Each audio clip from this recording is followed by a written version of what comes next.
हरिओम। आज सुनेंगे 3.8 पतंजल योग सूत्र। यह है तदपि बहिरंगम निर्बीजस्य। तत् यानी वो, अपि यानी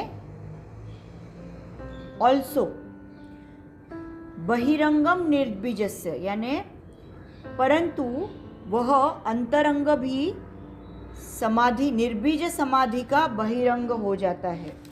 अभी पहले, इसके पहले का सूत्र था त्रयम अंतरंगम पूर्वेभ्य, यानी हमने देखा था कि यम, नियम, आसन, प्राणायाम, प्रत्याहार, यह योग बहिरंग के तुलने से, इसके यह जो है बहिरंग है, और उसके तुलने से धारणा ध्यान समाधि ये अंतरंग है।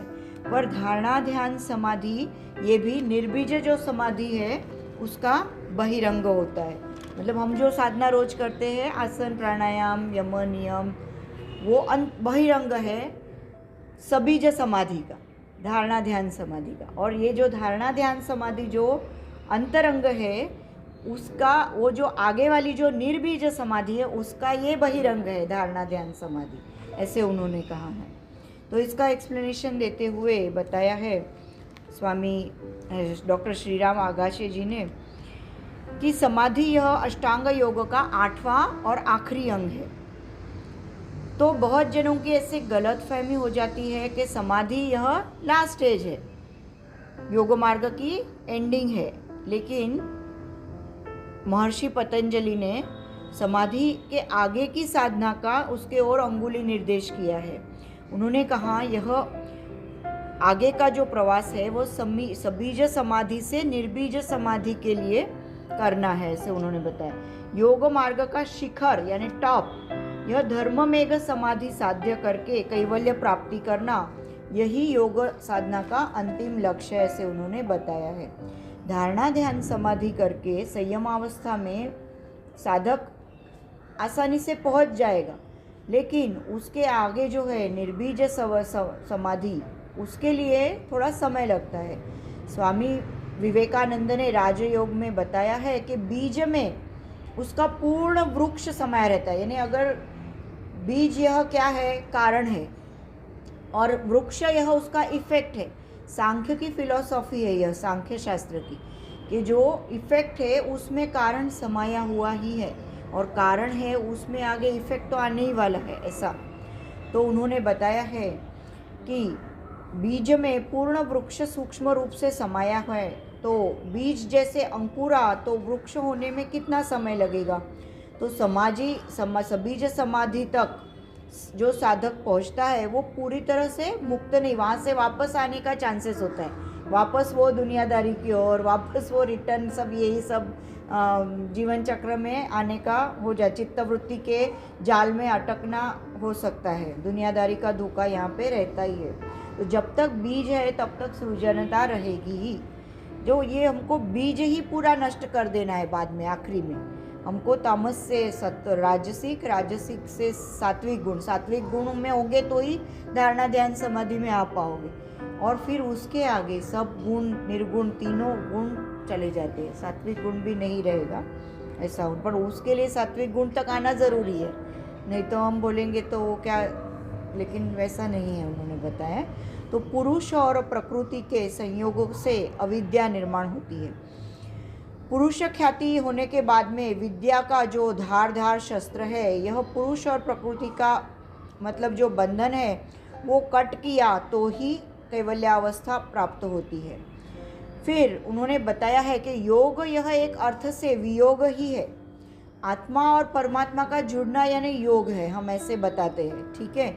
लेकिन यानी वैयक्तिक जो हमारा कॉन्शियसनेस है प्योर, और वो यूनिवर्सल कॉन्शियसनेस से जोड़ना, यानी यही योग है, यह योग का अर्थ है। पर सांख्य तत्वज्ञान से योग शास्त्र यानी पुरुष और प्रकृति का वियोग, पुरुष यानी प्योर कॉन्शियसनेस, और प्रकृति यानी जो ये सारा खेल है 23 एलिमेंट्स, पंचमहाभूत, पंच ज्ञानेंद्रिय, पंचकर्मेंद्रिय, मन, बुद्धि, अहंकार, ये 23 जो एलिमेंट्स है, तो इनसे प्योर कॉन्शियसनेस, ये दोनों हमको क्या लगता है ये सब यही है, मतलब प्रकृति ही है, लेकिन वैसा नहीं है। उसमें जो कॉन्शियसनेस है वो दोनों जब अलग हो जाता है तभी यह अपना योग का अंतिम लक्ष्य है, ऐसे उन्होंने बताया है। तो वियोग यह पूर्णत्व के पास होने के बाद में शुद्ध चैतन्य अवस्था प्राप्त होती है, प्रकृति का लय हो जाता है, यानी ये सब में से हम निकल जाते हैं और सृजनता का कार्य अभी रुक जाता है और उत्क्रांति का सर्वोच्च शिखर हमको मिल जाता है और प्रकृति भी उसके ओरिजिनल स्वरूप में चली जाती है, ऐसा उन्होंने कहा है। भगवद गीता में बताया है, तम विद्या दुख संयोग वियोगम योग सन्निध्यम, 6ठे अध्याय में 23rd श्लोक। दुख रूप संसार का संयोग से, दुख रूप संसार के संयोग से अलिप्त होना यही योग है, यह इसका मीनिंग है। अंतरंग योगापार कैवल्य स्थिति का वर्णन भी भगवद गीता में अच्छे से किया है। न तद भासयते सूर्यो न शशांको न पावकः यद गत्वा न निवर्तन्ते तद्धाम परमं मम, यह है 15th अध्याय में 6th श्लोक कि स्वयं प्रकाश में उस परम पद को सूर्य, चंद्र या अग्नि भी प्रकाशित नहीं कर सकते और जिस जगह पे पहुँच के मनुष्य फिर से संसार में नहीं आता वही मेरा परम धाम है। तो कैवल्य प्राप्ति का और इससे ज़्यादा वर्णन कहाँ मिल सकता है, मतलब उन्होंने अच्छे से बताया है।